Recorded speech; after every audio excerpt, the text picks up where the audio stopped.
Yaitu poin ke-39 dari pelanggaran kekeliruan wanita, yaitu memakai gaun pengantin pada malam pengantin yang disebut dengan tasyri'ah dalam bahasa Arab ini ya. Yaitu ungkapan tentang gaun putih panjang yang mahal sekali harganya.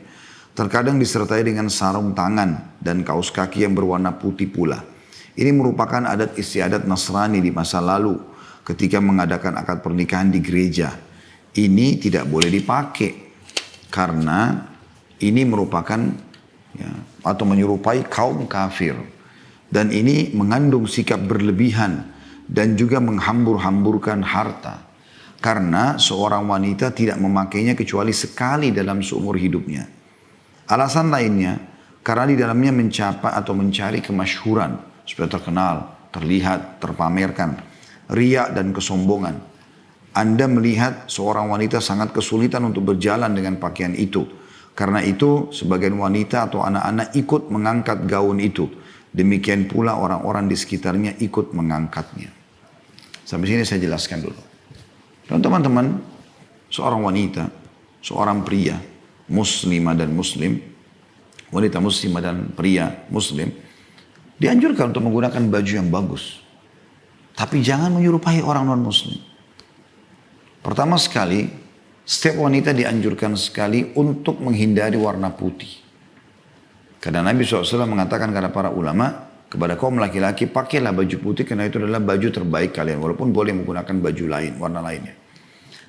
Tetapi ulama mengatakan, perintah Nabi SAW ini menandakan bahwa ya, baju warna putih itu lebih khas kepada laki-laki. Makanya contoh juga ihram, laki-laki dianjurkan pakai putih. Kalau memang itu juga boleh bagi wanita, maka Nabi SAW suruh para sahabat menggunakan itu. Tapi terbukti wanita para sahabat tidak menggunakan pakaian-pakaian berwarna putih. Bahkan mereka condong menggunakan baju berwarna hitam atau gelap. Gitu kan. Nah, kalau menggunakan warna putih bagi wanita, itu mirip kalau laki-laki menggunakan pink, warna khas wanita. Pasti akan ganjil, seperti itulah. Sisi yang lain, bahwasanya menyerupai orang kafir ini kan ada hadis Nabi SAW. Man tasyaba biqaumin fahuwa minhum. Siapa yang menyerupai satu kaum maka dia sama dengan mereka. Memang itu murni 100% tradisi orang-orang Nasrani. Mereka kalau nikah pasti wanitanya menggunakan baju yang ketat sampai dadanya terbentuk, badannya terbentuk. Kadang-kadang bahkan bagian pahanya terbuka. Ya. Kemudian gaunnya itu memiliki kelebihan kain di belakang yang sangat panjang. Ini kan aneh gitu ya. Terus membawa kembang, nanti kembang itu dilempar ke belakang. Siapa yang menangkap kembang itu, maka jodohnya akan datang setelah perempuan ini. Baik, kalau yang pegang kembang itu kakek nenek-nenek, bagaimana? Sudah 90 tahun misalnya. Kan seperti itu. Ini tradisi mereka. Dan kita tidak boleh menyerupai mereka. Kita tidak boleh menyerupai. Kalau sesuatu yang mereka lakukan ternyata memang ada dalam syariat agama kita. Misal kita menggunakan kemeja bagi laki-laki. Memang itu umum pakaian. Bukan baju ibadahnya mereka, bukan baju khasnya mereka. Tapi kalau ada baju atau kalung misalnya, ada salibnya. Kan itu sudah khas mereka, nggak boleh lagi. Nah mirip dengan gaun pengantin ini. Memang khasnya mereka. Dipastikan tidak akan ada wanita Nasrani yang menikah tanpa menggunakan gaun seperti ini. Ya. Dan ini tidak dibenarkan. Kalaupun Anda mengatakan, tapi kan kita bisa buat baju yang seperti itu hanya berhijab. Iya. Bisa memang. Tetapi hindari yang berhubungan dengan masalah tasyabuh atau menyerupai orang kafir. Dari warnanya, dari bentuknya, Anda bisa menggunakan yang lain. Karena memang boleh menggunakan baju yang bagus. Boleh. Tapi kan tidak harus yang gaunnya panjang ke belakang. Sehingga sulit untuk jalan. Baju-baju muslimah yang baik. Mungkin Anda bisa merancangnya gitu kan. Yang sesuai dengan syar'i. Intinya tidak menyerupai pakaian mereka gitu. Jadi tidak perlu harus ada kain lebih di belakang, mubazir. Ya. Tidak harus juga yang terlalu mahal harganya. Sehingga seakan-akan hanya sekitar dipakai pada saat itu. Ya. Tabdzir tidak boleh dalam Islam. Boleh indah, boleh rapi, boleh bersih. Tapi ingat, wala tusrifu. Jangan berlebihan, karena itu akan ya Allah tidak suka dengan orang yang berlebihan. Juga di situ ada, selain mubazir, ada unsur kemasyhurannya. Dan ini menonjol ya. Kita tidak boleh menggunakan baju syuhrah. Baju syuhrah itu kayak membuat kita muncul rasa sombong, rasa riya kan pernikahan itu ibadah. Ya kan? Masa Anda mau misalnya haji, lalu Anda menggunakan baju yang seperti baju pengantin misalnya, kan tidak, berbeda gitu. Ya memang karena dalam ibadah itu kita usahakan menjauh, walaupun kita pakai baju yang bagus. Baju syuhrah tidak boleh kita gunakan. Nah sementara itu lebih kepada syuhrah. Bisa membuat orang menilai juga ekstra pada kita atau malah orang menilai negatif. Seperti itulah. Ya. Ini kalau dibiarkan bisa berbahaya nantinya. Nah ini yang dimaksud dengan beliau kekeliruan di sini. Kemudian kata-kata yang jauh dari rasa malu pun sering diulang-ulangi.